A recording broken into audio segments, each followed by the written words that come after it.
لذنب واتوب اليه لا حول ولا قوة الا بالله العلي العظيم. اللهم صل على سيدنا محمد وعلى ال سيدنا محمد وبارك وسلم. اعوذ بالله من الشيطان الرجيم. بسم الله الرحمن الرحيم.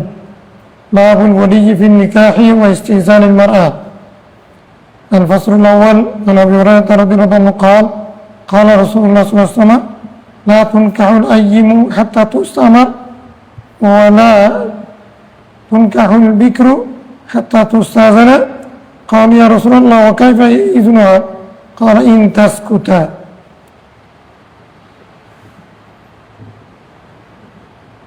إن تسكتوا متفق عليه.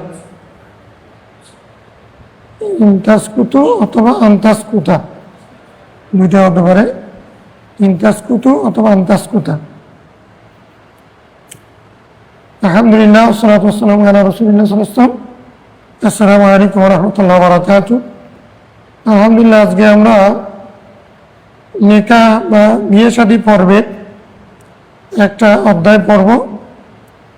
সে অধ্যায় হচ্ছে আল ওয়ালিয়্যু ফিন নিকাহ।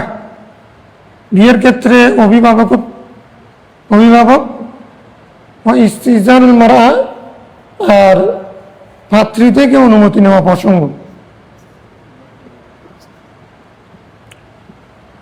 বিয়েতে অভিভাবকের অনুমতি লাগবে কিনা, ভূমিকা কি, ক্ষমতা কি, তার সন্তুষ্টি, আর মহিলাদের পাত্রীর অনুমতির গুরুত্ব কি, এই প্রসঙ্গে প্রথম হাদিস সাইয়েদনা আবু হুরায়রা রাদিয়াল্লাহু তাআলা থেকে তিনি বলেন রাসূল সাল্লাল্লাহু আলাইহি ওয়াসাল্লাম বলেছেন লা তুনকাহুল আইয়িমু হাত্তা তুস্তামারা। কোনো বিধবা অথবা তালাকপ্রাপ্ত মহিলা তার অনুমতি ছাড়া তাকে বিয়ে দেওয়া যাবে না। ওয়ালা তুনকাহুল বিকরু, কোনো অবিবাহিত বা কুমারী মহিলা বিবাহ দেওয়া যাবে না হাত্তা তুস্তাআযান, যতক্ষণ না তার ইজন নেওয়া হবে।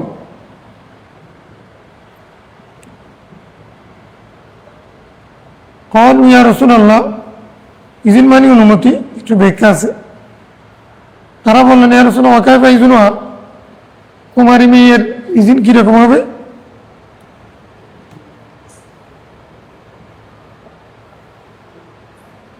قال أن تسكت, চুপ থাকবে। তার চুপ থাকাটা এটা ইজনুহা আন্তাসকুতা জুমলা ফেরিয়া হয়ে খবর আন মজদুরি মুত্তাফাক আলাইহি বুখারী মুসলিমের হাদিস। তাহলে আমরা বুঝলাম বিধবা যার আগে বিয়ে হয়েছে অথবা তালাকপ্রাপ্ত মহিলা, সেই মেয়ের কে বিয়ে দিতে হলে তার অনুমতি লাগবে, তার সম্মতি লাগবে। আর কুমারী মেয়েরও বিয়েতে তার অনুমতি লাগবে। তার অনুমতি হচ্ছে চুপ থাকা, কিছু না বলা। তাহলে দুটাতে তো অনুমতি লাগবে, একটাতে তুস্তামার আর একটাতে তুস্তাআযান। ব্যবধান কি? সামনেও হাদিস আসবে, সবকিছু মিলে যেটা সিদ্ধান্ত সেটা হচ্ছে যে প্রাপ্তবয়স্ক মহিলা বিধবা হোক, বিবাহিত হোক, অবিবাহিত হোক, মানে আগে বিয়ে হোক বা না হোক, অনুমতি আবশ্যক হানফিদের মতো।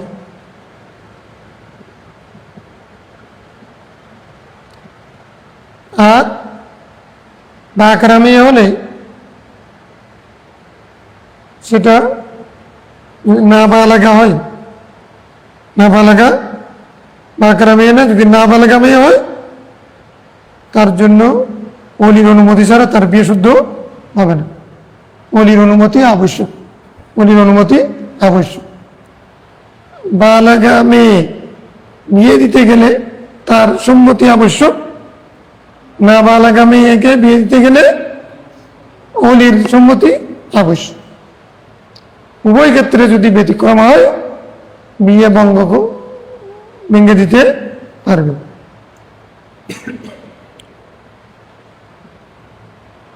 عن ابن عباس رضي الله عنه أن النبي صلى الله عليه وسلم قال الأيما حق بنفسها من وليها। বিধবা মেয়ে তার ওলির চেয়েও নিজের ব্যাপারে অধিক হকদার।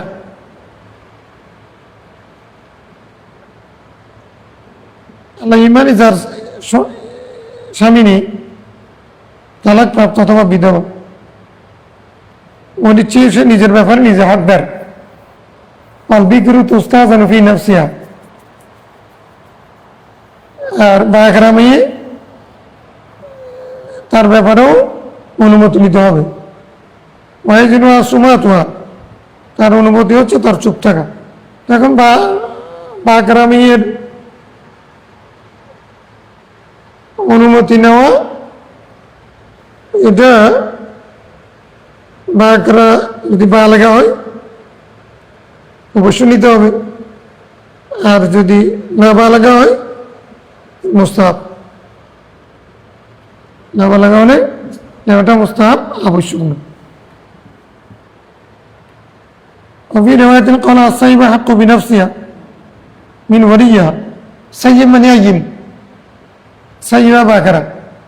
সাইবা মানে বিধবা, যার আগে বিয়ে হয়েছে তাকে সাইবা বলে, যার বিয়ে হয় না তাকে বাকরা বলে। অলবিকরু তুস্তামাত, বাকরা মাইয়ের অনুমতি নেওয়া হবে। ওয়াইদিন ওয়া সুকুত ওয়া, চুপ থাকা সেটা হলো তার অনুমতির লক্ষণ। ফিরাতের কলা আসাইবা হাক্কু বিনাফসিহা মিন ওয়ালিয়্যি ওয়াল বিকরু ইস্তাযানু ইয়াস্তাযিনু আবুহা ফি নাফসিহা। তার পিতা তার থেকে অনুমতি চাইবে। ওয়াইজিনুহা সুমাতুহা, তার সম্মতি হচ্ছে চুপ থাকা।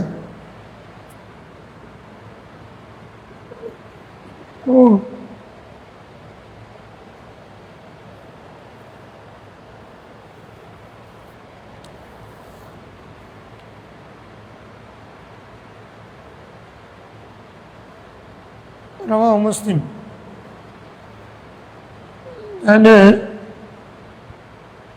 وعن خلصاء بنت خزام أن أباها زوجها। খালসা বিনতে খাজামকে তার পিতা বিয়ে দিয়ে দিলেন। ওই সাইয়্যিব, তিনি ছিলেন বিধবা, মানে আগে একবার বিয়ে হয়েছে। ফাকারিয়া যালিক, সে সেটাতে অসম্মতি ছিল, উনি অনাগ্রহ প্রকাশ করেছেন, অপছন্দ করেছেন। আতাত রাসূলুল্লাহ দরবার ইয়া রাসূলুল্লাহ, আমার পিতা আমার বিয়ে দিয়ে দিয়েছেন, একজনের সাথে চুক্তি করে বলেছেন আমার বিয়ের, কিন্তু আমি তো এটাতে রাজি নেই। আরাদা নেকাহ রাসূল তার নেকা ভেঙে দিছে। রাসূল রাষ্ট্রের প্রধান, কাজার দায়িত্ব রাষ্ট্রের প্রধান ভেঙে দিয়েছে। রাওয়াহুল বুখারী ওয়া ফি রিওয়ায়াত ইবনে মাজাহ নেকাহ আবিহা, তার পিতার বিয়ে ভেঙে দিয়েছে। পিতার বিয়ে রাষ্ট্রপ্রধানে কি করে দিতে পারবে? কাজী ভেঙে দিতে পারবে, যদি অপাত্রে বিয়ে হয় এবং যদি মেয়ে যদি বালেগা হয়। আয়েশা রাদিয়াল্লাহু আনহা নবী সাল্লাল্লাহু আলাইহি ওয়াসাল্লাম তাযাওয়াজা ওয়া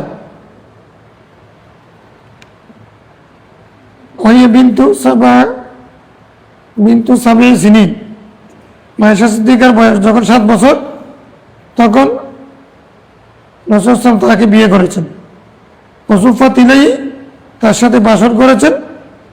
ওয়া বিনতু তিসঈ সিনিন, যখন তার বয়স 9 বছর হয়েছে। 7 বছর বয়সে এখন আমাদের মতো 6 বছর আছে, বিয়ে হয়েছে। বিয়ে মানে আকদ হওয়া, চুক্তি হওয়া, আর সংসার করেছেন 9 বছর বয়স। বিয়ে আর আকদ করা, সংসার করা এক জিনিস না। 3 বছর পরে গিয়ে সংসার করেছেন। তাহলে এখন এটা একটা এই যুগের মধ্যে অনেক কাছে প্রশ্ন হতে পারে, 9 বছর মেয়ে, 6 বছর মেয়েকে, 7 বছর মেয়েকে বিয়ে কেমনে করলেন মোহাম্মদ ইসলাম, আমার 9 বছর বিয়েছে সংসার কেমনে করলেন? এটা এখন অনেকের প্রশ্ন, অনেকে এগুলো নিয়ে ফেসবুকে দেখতেছে খেলা, সেখানে নেই খেলা কি করে এগুলো এখানে আফজাল মা বোনদেরকে নিয়ে কি কতগুলো লেখে।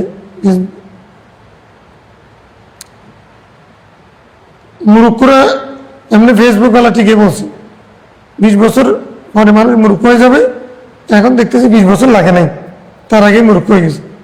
ফেসবুকে যা চলে এগুলো শিক্ষিত মানুষের কাজ না, এই জন্য এখন ফেসবুক থেকে শিক্ষিত মানুষ সরে যাওয়া উচিত। কারণ দেখতেছে খেলা বাংলাদেশ অস্ট্রেলিয়া, সেখানে ধর্ম, ওই মূর্তি, মোহাম্মদ ইসলাম এসে যার যার ধর্মীয় ব্যক্তিকে নিয়ে আঘাত করা, তারপর ইরান, ইরাক, আমেরিকা এগুলো সব চলে আসে, তার সাথে কি কোনো কি ঠিক নেই। লেখালেখি, সম্পাদনা, গবেষণা এগুলোর জন্য একটা স্ট্যান্ডার্ডিটি লাগবে। সবার হাতে যখন মোবাইল আসছে, সবাই যখন সাংবাদিকে গেছে, লেখক গবেষকে গেছে, লেখক গবেষক গেছে। খুব খুশি লাগে যখন লেখক গবেষক, উনি কি গবেষণা করেছেন, একটা গবেষণা আর্টিকেল জীবন না, তো গবেষক কেমন উনি লেখক, উনি বই একটা অনুবাদ করছে। তো এগুলো বাড়াবাড়ি আর কি। সাংবাদিক এখন কোথায়, সাংবাদিকের কাছেও সংবাদ দেওয়া, এখন ফেসবুকে সবাই সাংবাদিক, কোথায় গিয়েছে না হয়েছে, আমি তো এখানে থাকি, আমি চাই না ও কেমনে জানবো, লিখে ফেলছে। এগুলো হলো মূর্খতার, জাহালাতের, আধুনিক যুগে জাহালাতের অন্যতম মাধ্যম হচ্ছে ফেসবুকিং। এখন অনেকের প্রশ্ন, এটা আমি আমার থিসিসের মধ্যে জবাব লিখেছি, একাধিক ধর্মীয় প্রধান বিয়ে করেছেন, হিন্দু ধর্মের, বৌদ্ধ ধর্মের, খ্রিস্টান ধর্মের, একবার গোড়ায় মূল মানুষরা বিয়ে করেছেন এর চেয়ে আরো কম বয়সে মেয়েকে। আমি জবাব 2 নম্বরে হচ্ছে, আমাদের দেশে অনেক কিছু অবান্তর, মরুভূমি এলাকার কারণে অনেক কিছু বাস্তব। মেয়েদের এমনি সাধারণত বৈজ্ঞানিক ফর্মুলা হচ্ছে, মেয়েরা বালেগা হয় 9 বছর বয়সে, সর্বোচ্চ 12 বছর, পুরুষ কমপক্ষে 12 বছর, সর্বোচ্চ 15 বছর। কেউ যদি 15 বছর কোনো পুরুষের সম্যদোষ নেওয়া হলেও তারপরেও তাকে বালক হিসেবে ধরতে হবে। কোনো মহিলা 12 বছর পূর্ণ হলে তার যদি হাইজ দেখা নাও যায়, সেটাকে রূপ ধরে তাকে বালেগা ধরতে হবে। কম বয়সে 9 বছরে মেয়েদের ঋতুস্রাব দেখা যায়, কম বয়সে 9 বছরে বালেগা হয়। তাহলে আর আরবের মেয়েরা, ওরা আমাদের দেশের কোনো 12 বছর লাগলেও আরবের মেয়েদের জন্য 12 বছর লাগে না, 9 বছরে হয়ে যায়, মরুভূমি এলাকার কারণে। আয়েশা সিদ্দিকার সাথে 6 বছর বা 7 বছর বয়সে চুক্তি হয়েছিল আবু বকর সিদ্দিকের সাথে, তার বিয়ে হয়েছিল, তখন তার চুক্তিটা হয়েছে তো অভিভাবকের সাথে, আর সংসার করেছেন 9 বছর বয়সে হিজরতের পরে। রাসূল ইসলাম সেক্ষেত্রে সম্পূর্ণ বৈজ্ঞানিক পদ্ধতি অবলম্বন করেছেন, এখানে কোনো কষ্ট করার কোনো সুযোগ নেই। সে আরবের মরুভূমি এলাকার তখনকার দিনের পরিবেশে মেয়েরা কয় বছরে বালক হয়, এখনো মেয়েরা কয় বছরে বালক হয় সেটা যদি দেখা যায়, ঠিকই 9 বছরে বালকা হয়। আর অন্যান্য ধর্মগুরুরা যে বিয়ে করেছেন সেটাও একাধিক প্রমাণ আছে। আচ্ছা, অতএব এই বিষয়ে সমালোচনা করা ব্লগাররা, ইসলাম বিদ্বেষীরা যে সমালোচনা করে, এটা দুপে টিকে না।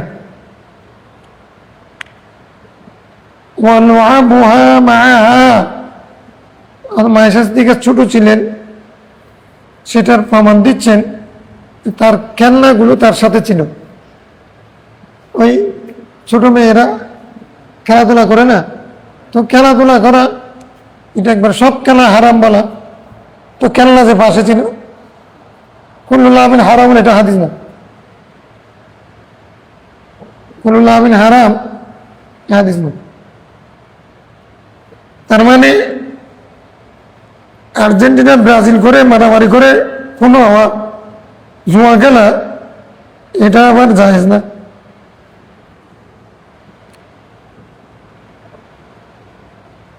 ওমা তাহানা ওয়া বিনতু সামানি আশারা, মাইশা সিদ্দিকা যখন 18 বছর তখন রাসূল ইসলাম ইন্তেকাল করেছে। বিয়ের বয়স হলো তোমার 12 বছর, সংসারের বছর 9 বছর, সংসারের বয়স 9 বছর।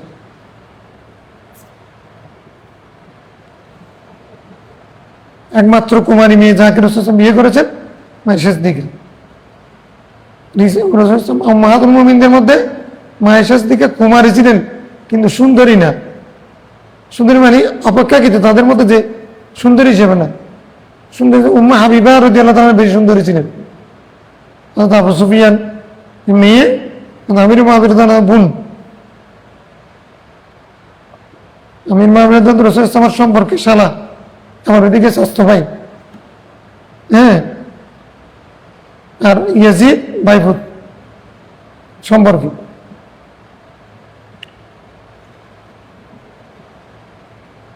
একদিকে ভাইফুত, অন্যদিকে কি মানে মানে বাগিনা হয় আর কি, ফুফা।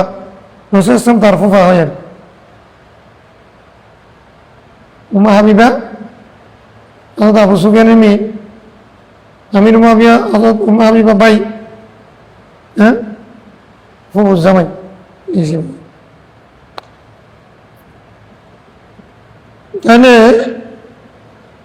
মাইশা সিদ্দিকাকে বিয়ে করার উদ্দেশ্য হচ্ছে, আবু বকর সিদ্দিক তো আরবের পণ্ডিত ব্যক্তি, তো সেই ঘরে একটা মেয়ে যেটা মেধাবী না, ইসলাম রক্ষার, দিন রক্ষার, ফতোয়া পড়ায়, যেগুলোর জন্য হাদিস রক্ষার, তাফসীর রক্ষার, মহিলাদের মাসাল আরো বেশি, সেগুলো মুসলিমদের কাছে, মুসলিম মহিলাদের কাছে পৌঁছার জন্য। আর এমন বিষয় আছে যেগুলো রাসূল ইসলাম স্ত্রী ছাড়া আর কাউকে বলেন নাই, স্বামী স্ত্রীর যে সম্পর্ক সেই বিষয়। সেই কারণে রাসূল ইসলাম বিয়ে করে তার মাধ্যমে এই দ্বীনের আলেমগুলো হেফাজতের ব্যবস্থা করেছে। এই জন্য দেখা যাচ্ছে মুকাসসিরিন রাবীদের 7 জনের মধ্যে একজন মহিলা রাবী, উনি মাইশা সিদ্দিকা রাদিয়াল্লাহু আনহা। ফাকিহাতুল উম্মাহ মাইশা সিদ্দিকা, মুফাসসিরাতুল উম্মাহ মাইশা সিদ্দিকা, হ্যাঁ, মুজতাহিদা, হ্যাঁ, মাইশা সিদ্দিকা। সাহাবায়ে কেরাম কোনো মাসালার মধ্যে টিকে গেলে মাইশা সিদ্দিকার কাছে যেতেন, দরজার ভিতর দিয়ে, আর উম্মুল মুমিনিন আমরা এই জন্য আসছি, একটা মাসালার জন্য, উনি ভিতর থেকে ফতোয়া দিয়ে দিতেন। এই সুবিধার জন্য বিয়ে করেছেন।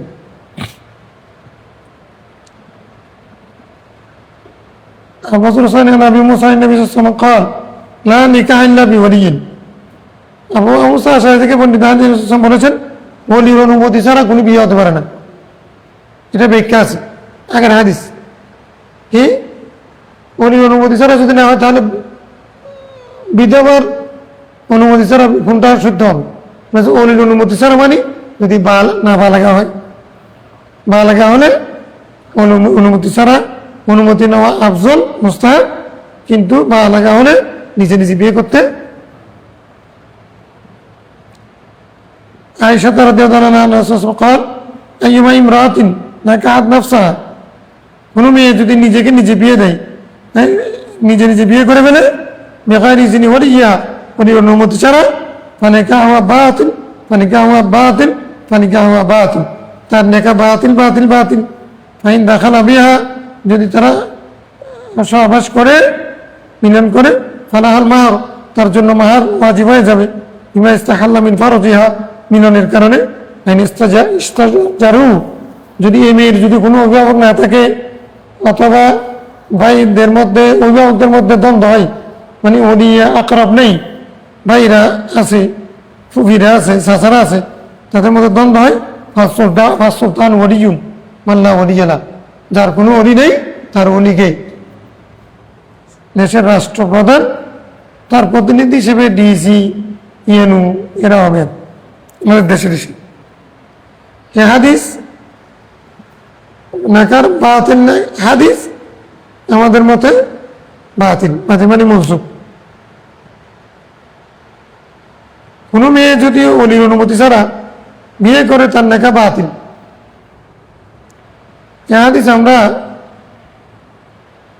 গায়রে মামুল বলছি, আমলযোগ্য নয়। কারণ কি? হানফিরা বলছে এই নেকার বিপরীতে মায়েশা সিদ্দিকার আমল পাওয়া যাচ্ছে। আমাদের একটা সূত্র আছে, কোন রাবি যদি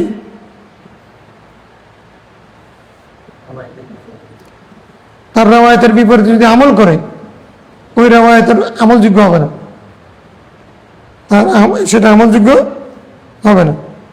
মায়েশা সিদ্দিকা রাদিয়াল্লাহু তাআলা না হযরত আব্দুর রহমান বিন আবু বকরের মেয়েকে পিতা জীবিত থাকা অবস্থায় বিয়ে দিয়ে দিয়েছে।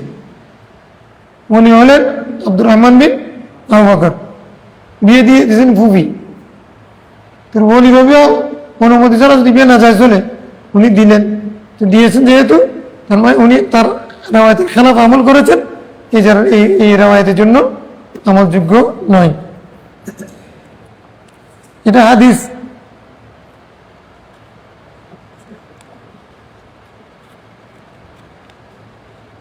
হ্যাঁ, এই জন্য আমলযোগ্য নয়। وعن ابن عباس رضي الله عنه قال البغايا اللاتي ينكحن انفسهن بغير بينة وان صح انه موقوف على ابن عباس।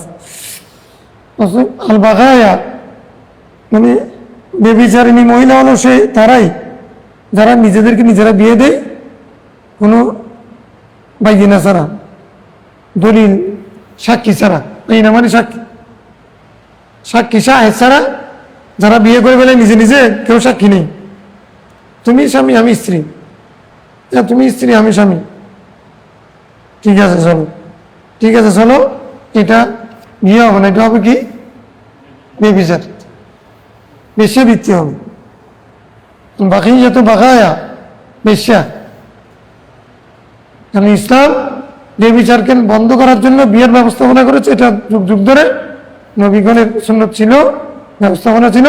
আর বিয়ের জন্য শর্ত হচ্ছে ইজাব কবুল, রুকন হলো ইজাব কবুল, শর্ত হলো শাহেদাইন, দুজন সাক্ষী লাগবে। সাক্ষী ছাড়া কেউ নাই, তোমরা বিয়ে করলাম, তোমরা যদি কি একদিন 2-3 দিন পরে ছেড়ে দাও, এরকম চলতেছে না? মানে একটা মেয়ে একটা ছেলের সাথে, একটা ছেলে একটা মেয়েকে নিয়ে চলে গেল, কেউ জানে না কোথায় গেছে কোথায় ছিল। আবার 1-2-3 দিন পরে টাকা ফুরে গেছে, ভালো লাগতেছে না, এখন প্রাণ কাঁদতেছে। তুমি আমাকে বলছো প্ররোচনা করে আনছো, তুমি আমার এনে বসে আসবে, এখন আমার এটা কেন করতেছো? আমি সবাইকে হারাইলাম তোমার জন্য, এখন কি করবে? এখন আচ্ছা চলো জায়গা, আচ্ছা এটা মস্কারি, মস্কারি হবে না, বিয়ে মস্কারি না। মানব জাতির বিস্তারের জন্য বিয়ে হলো পন্থা, এটাকে তুমি মস্কারি হিসেবে নিতে পারো না।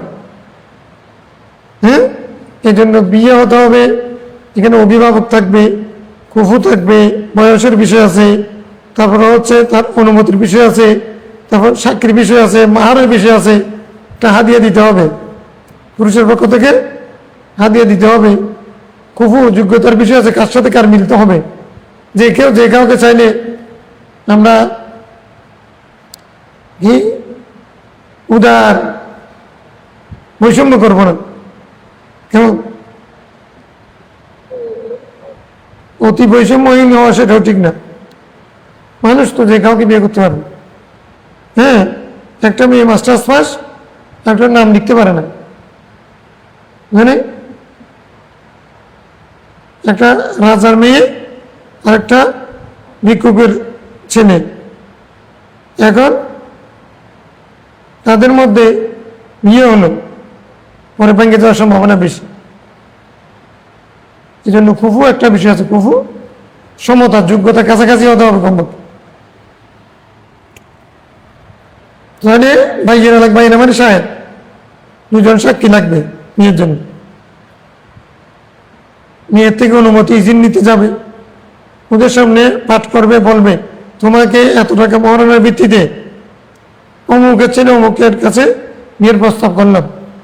মেয়েটা হয়তো চুপ থাকবে,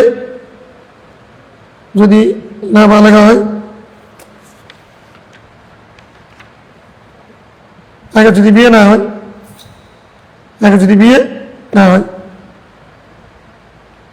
আর যদি আগে একবার বিয়ে হয়, মুখে বলতে হবে আমি রাজি, লিখে দিতে হবে ঠিক আছে। আর বাঁকেরা হলে তিনটা, সে হয়তো চুপ থাকবে, অথবা এসে দিবে, অথবা কান্না করবে। এই তিনটাই তার সম্মতির লক্ষণ। চুপ থাকা নিসফুর রাজা, আর সুকুতুল নিসফুর রাজা, আর বোকাউ আল হাসরাতু আলা মা তাহুল, মানে ও আলাল ফেরাক, মানে বিয়েতে, মানে আমি তো এখন বাবের ঘর থেকে স্বামীর ঘরে চলে যাব, মাইয়া মানুষের এই যে জীবন, এটা যখন মনে বসবে কেঁদে দিবে। তার মানে আমি বিয়েতে রাজি আছি, যেহেতু আমাকে চলে যাবে এই জন্য কেন। আর হাসি দেওয়া খুশির আলামত। আগের যুগে চুপ থাকতো, কাঁদতো, এখনের যুগে হাসে আর কি। কারণ হাসি ও দিবে যে বিয়ের আগে অনেকবার দেখা দেখি, অনেক কিছু টেস্ট করে দেখছে, ডিএনএ টেস্ট, রক্ত টেস্ট, লম্বা পেটটা হিসাব, ওজন কত, ব্লাড গ্রুপ কি, তারপরে আরো যা আছে আর কি। এগুলো করতে করতে বিয়ের আগে এক ধরনের বিয়ে হয়ে যাবে, সে হাসবে না, কি করবে তার আর কি। তারপরে মা বাবার চেয়ে পণ্ডিত করবে বেশি। ওয়াইল্লা সাহা, যদি বাইনা পাওয়া যায়, বিয়ে গিয়েই যাবে, সহি মওকুফ হাদিস। নবী রাদিয়াল্লাহু কল কলা সাল্লাল্লাহু আল ইয়াতীমাতু তুস্তামারু ফি নাফসিহা, এতিমা মেয়ে থেকে অনুমতি নেওয়া হবে। তো এতিমা হলে এর জন্য আলাদা মাসা কেন? এতিমা হলেও সেটা যদি বালেগা হয়, এতিমা হলে সেটা যদি বালেগা হয়, নাই সামাতাত হওয়া, চুপ থাকলে সেটা তারই অনুমতি। ওয়াইন আবাদ ফালা জাওয়াজা আলাইহা, সে যদি অস্বীকার করে তাহলে কি হবে না, ও অনুমতি নেওয়া হবে। বালেগা না গাড়ি বালেগা, বালেগা। যদি সে চুপ থাকে সেটা কি হবে, অনুমতি হবে। বালেগা হোক গাড়ি বালেগা হোক, চুপটা সম্মতির লক্ষণ। সে যদি অস্বীকার করে ফালা জাওয়াজা লা, তার জন্য জায়েজ নাই। মূল মশলা হচ্ছে এতিমের জন্য আলাদা মশলাটা কেন আনলো? আর এতিমের যদি সগীরা হয়, যার বাপ নাই, তো সে হলো এতিম। কিন্তু এখানে উদ্দেশ্য হচ্ছে মানে যে মেয়ে এতিম কিন্তু আগে বিয়ে হয় নাই, অথচ বালাগা, সেই মেয়ে অনুমতি লাগবে। বালাগা হলে কি লাগবে? আমরা বলতেছি সব হাদিস গবেষণা করে বালাগা হলেই অনুমতি লাগবে। আর যে কারো ক্ষেত্রে চুপ থাকা সম্মতির লক্ষণ। এখন যদি এই মেয়ে যদি অসম্মতি জানাই, জোর করে নিয়ে দেওয়া যাবে না। আতুন ইয়াতাম আমওয়ালাহুম, কয়শের আয়াত আছে না সূরা নিসা, ইতিমদেরকে তাদের মাল দিয়ে দাও।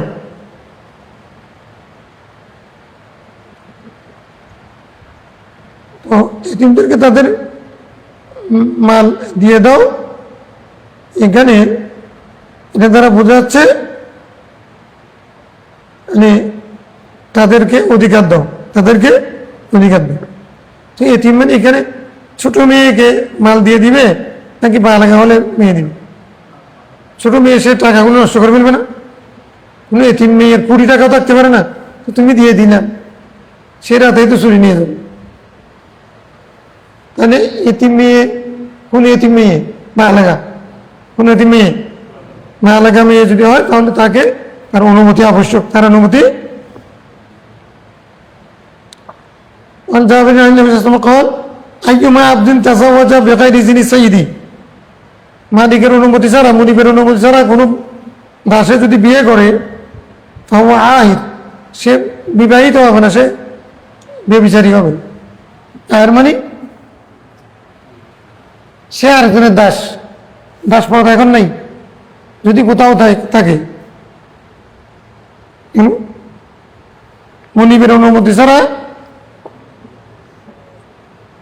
দাসের বিয়ে করলে কি হয়ে যাবে? সেটা জানা হবে। মুনিবে চাইলে ভেঙে দিতে পারবে। না বালাগার ক্ষেত্রে বাবা যেমন ভেঙে দিতে পারবে, মুনিবেও চাইলে দাসের বিয়ে। মালিক আছে না, মালিকের বাদ দিয়ে তুমি এখানে কি করতেছ? তিনি যাও দাও ধারবে। তৃতীয় বছর আমির আব্বাস কলা ইন্না জারিয়াতান বিকরান হাতা দোষের সময়, এক বালাগা মেয়ে বাকারা মেয়ে সময় কাছে এসে ফাঁসাকারা তার না বা যাওয়া তার পিতা তাকে বিয়ে দিয়ে দিয়েছে, ওই কারিয়া, অথচ সেটাতে সে রাজি নেই। ফাঁকাইয়া রাহান নবী সাল্লাম বললেন, তোমার এখতিয়ার, বাবা যেহেতু দিছে, তুমি যদি সন্তুষ্ট থাকো সংসার করো, আর তুমি যদি অসন্তুষ্ট নারাজি থাকো, তুমি আমি এটা ভেঙে দিতে পারি, আমি এটা কি করতে পারি? বালাগামী তো এই জন্য অনাবিরা, এটা হচ্ছে, এটাতে এগুলো হচ্ছে শরীয়তের মূল মাসালা। একটা হচ্ছে আজিমত, একটা রুখসত, একটা ফতোয়া, একটা তাকওয়া। কিছু কিছু বিষয় আছে যেগুলো শরীয়ত বলছে জায়েজ, সেই কাজটা কেউ করে না। স্বাস্থ্যবনের ঘরের মেয়ে ভাগিনী বিয়ে করে নাই। স্বাস্থ্য ভাইয়ের মেয়ে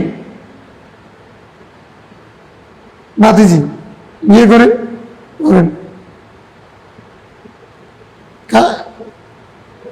খালা বুনজি জাল হয় না সাধারণত, এগুলি শরীয়তে জায়েজ। অনুরূপভাবে জানমানি যা বলেন, অনুরূপভাবে আমি বালেগা, আমি বিয়ে করতে পারি, এটা হচ্ছে জায়েজের সুরত।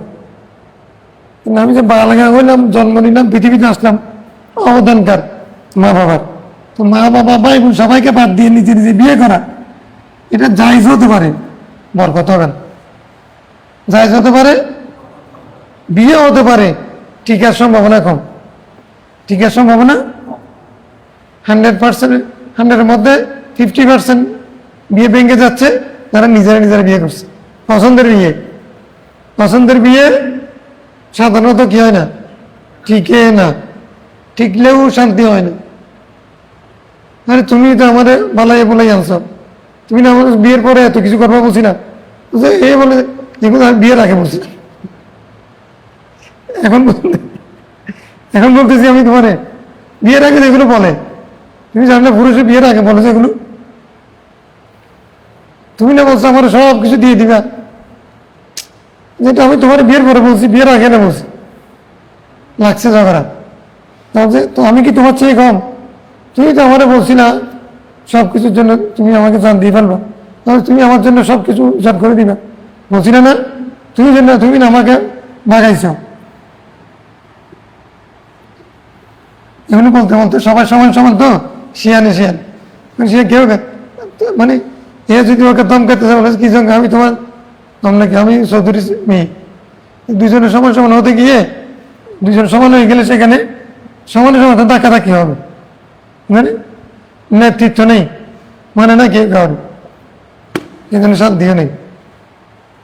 জায়েজ এক জিনিস, বরকত আরেক জিনিস, তাকওয়া এক জিনিস, ফতোয়া আমরা এটা ফতোয়া বলছি, তাকওয়া না। তাকওয়া হচ্ছে আমার মা বাবা রাজি থাকতে হবে, সবাই দেখুক ফ্যামিলি সেটেলমেন্ট হবে, বিয়ে করব, এটা নিয়ে এখানে আল্লাহর রহমত থাকবে। 10 জনের মতামত, সবার সন্তুষ্টি, আল্লাহর রহমত। কিন্তু আলাল জামা, মা বাবা যেখানে রাজি, আল্লাহ সেখানে। وعن ابي هريره رضي الله تعالى عنه قال قال صلى الله عليه وسلم لا تزوج المرأة المرأة, কোনো মেয়ে মেয়েকে বিয়ে দিতে পারে না, মেয়ে লোকের অভিভাবক হতে পারে না। কখন? যদি পুরুষ অভিভাবক থাকে, বাবা আছে, দাদা আছে, চাচা আছে, ভাই আছে, তখন মেয়ের অভিভাবক না হওয়া ভালো। মেয়ে অভিভাবক হলে কত কথা বলতে হবে, কত দৌড়াদৌড়ি করতে হবে, এখন ঝামেলা হতো। যদি এরা কেউ না থাকে তখন পারবে। আল্লাহ তুজাবিজুল মারাতু নাফসা, কোনো মেয়ে নিজেকে নিজে বিয়ে দিতে পারে না। ফাইন্না জানিয়াতা হিয়া লাতি তাজাওয়াজা নাফসা, যে মেয়ে নিজে নিজে বিয়ে করে সে জানিয়ে। এটা হলো গায়রে বালাগার কথা। তারপরেও হাদিসের মধ্যে কি আসছে? ওয়াহিদ আসছে। তার মানে আমরা টোটাল বুঝতেছি বালাগা হওয়ার পরে নিজে নিজে বিয়ে করতে পারলেও সেটার বিপরীতে অনেকগুলো হাদিস পাওয়া যাচ্ছে। এখানে না করাটা উত্তম, এটা রহমত বরকত বঞ্চিত হবে, এটা শুভ হবে না। বিয়ে শুভ হওয়া চাই।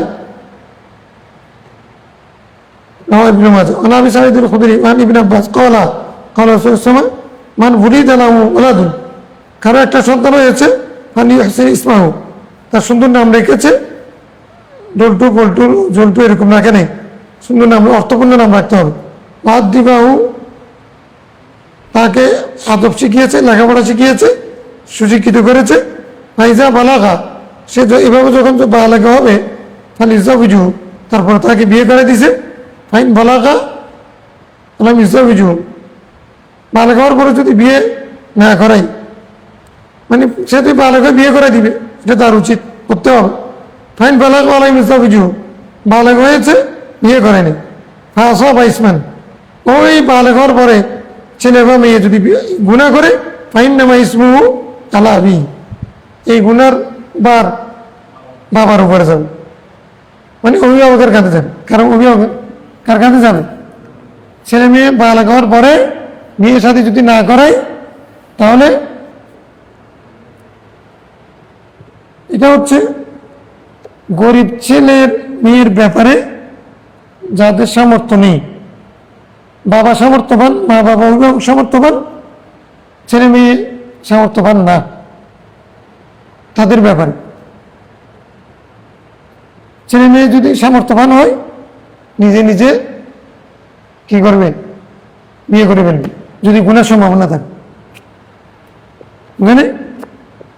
বাবা সম্পদশালী, ছেলে বিয়ের উপযুক্ত হয়েছে, এখন বিয়ে করেনি, ছেলে বিয়ে করলে গুনাহ করলে, মেয়েও এরকম হলে বিয়ে করলে গুনাহ করলে,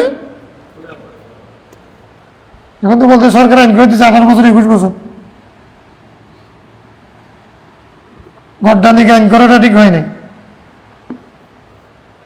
এক্সেপশনাল অনুমতি নিয়ে সবকিছুর পরিস্থিতির প্রেক্ষিতে অনুমতির একটা পরবর্তীতে করছিল, বুঝে মেনে আনছিল, মানে বিশেষ অনুমতির একটা বিষয় আছে।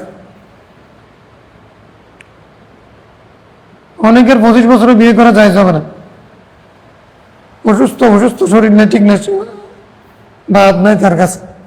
আর অনেকেই শরীর স্বাস্থ্য এমন যে সে 15-16 বছরে গিয়ে গেছে, একবার ছোটা আমি এরকম, হ্যাঁ, সে ভাগ ধরে ফেলতে পারবে। তো ছেলেটাকে তুমি, আমি সে 32 বছর হোক না, 30 আনে 30 হবে, এখন ব্রিজ হয়েছে, তুই ব্রিজ বানানোর জন্য, তো ব্রিজ বানাতে সে তো ব্রিজ সে কি করলে এগুলো গুণার। আমাদের সমাজে এখন অবস্থা হয়েছে, দেশি আইনি হয়েছে, এখন সবাই একসাথে মরো। এখন আমাদেরকে বিকল্প ব্যবস্থা করতে হবে। 18 বছর পর্যন্ত ছেলেটা, 21 বছর পর্যন্ত ছেলেটা যেন গুণাতে লিপ্ত না হয়, লেখাপড়ার মধ্যে থাকে, সরকারি ব্যবস্থাপনা থাকতে হবে, সে লেখাপড়ায় আছে, কর্মের মধ্যে আছে, কোনো কিছুর মধ্যে আছে নাকি ঠ করতে, শুধু মেয়েরা স্কুলে যাচ্ছে কিনা সেদিকে রোডের মধ্যে দাঁড়ায় থাকে, হ্যাঁ, লালা ফেলায়, ইফটিজিং করে। ইফটিজিংয়ের মানে সিরিঙ্গের পাশে হলো লেশগিরি, সুন্দর না শব্দটা? লেশগিরি বুঝিনি, লেশে ফেলায়। সিরিংয়ের ভাষা অনেক সুন্দর মলিক, ইফটিজিং তো অনেক সুন্দর ইংরেজি এক্সপ্রেশন, মানে সিরিংয়ের ভাষা হলো একবারে তাকে আঘাত করার জন্য নেশগিরি লাফারাই বলে না, লাফারাই করবে, এগুলির জন্য দায়ী হবে, ছেলে হোক মেয়ে হোক। ফাদিহা যদি না হয় তাহলে ফাদিহা দুর্নাম চড়াবে। عمر بن الخطاب انس بن مالك رضي الله عنهما النبي صلى الله عليه وسلم قال في التوراة مكتوب তৌরাত কিতাবে লিখে আছে মান বালাগাতি মিনাতহু ইসনাতে আশারা সানাতান, কারো মেয়ে যদি 12 বছরে পূর্ণ হয় আলাম ইসাফিজা পিতা মাতা যদি তাকে বিয়ে না দেয় ফাসাবাদ ইসমান, সে যদি গুনাহ করে মেয়েটা ফাইসমু যালিকা আলাই, তার গুনাহ এটা বাপের কানে যাবে। রাওয়াহুল বাইহাকি ফি শুআবুল ঈমান ওয়া আনফুসাকুম ওয়া আহলিকুম নারা, মানে ন্যায্য যথোপযুক্ত সময়ে ছেলে মেয়েদেরকে বিয়ে করানো উচিত গুনাহ থেকে বাঁচানোর জন্য, সামর্থ্য থাকলে সুযোগ থাকলে সবকিছু ঠিক থাকলে। এখন মনে করো 15 বছর বিয়ে করাতে চাচ্ছ, মানে তুমি উপযুক্ত মেয়ে পাবে না, হয়তো ছেলের টাকা পয়সা যদি থাকে 16 বছর তো চাকরি পাওয়া যায় না, সরকারি চাকরি, তার ব্যবসায় আছে বাণিজ্য আছে, সেরকম অনেক করা দিবে সামর্থ্য থাকে। আমাদের দেশে যেরকম সাইন করার জন্য আরো প্রতিষ্ঠিত হওয়ার জন্য অপেক্ষা করতে করতে 40-38 হয়ে যায়, এই বিয়ে করে তেমন একটা সুবিধা হয় না, বুড়াখানে আরো কম বয়সে করা উচিত। কালকে হবে না ইনশাল্লাহ, ক্লাস হবে না, কালকে হবে না, পরশুদিন হবে কিনা সেটা নোটিশের মধ্যে ইনশাল্লাহ জানি। আল্লাহুম্মা সাল্লি আলা সাইয়্যিদিনা